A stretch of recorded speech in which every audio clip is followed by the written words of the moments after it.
Сәлем, менің каналыма қош келдіңіз. Егер менің видео рецепттерім ұнап жатса, лайк басуды ұмытпаңыз. Манная кашаны оңай жолмен 5 минутта түйірсіз дайындалу жолын көрсетемін. Ең бірінші ыдысыңызға сүтіңізді құясыз. Менде 2,5% сүт. Содан кейін барып астын жағасыз. Орташа отта тұруы қажет. Сүтіңіз жылымай тұрып, мұздай күйінде бірден ұнтақ жармасын сүтіңізді қозғап отырып саласыз. Салып болғаннан кейін де тоқтаусыз араластырып тұрасыз. Араластырмасаңыз асты күйіп кетеді. Қоюланып қайнағаннан кейін 2-3 минутта отыңызды өшіресіз.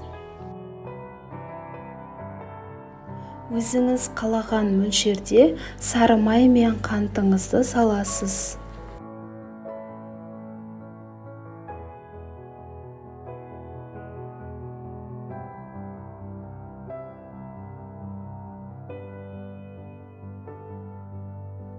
Міне кашамыз дайын болды.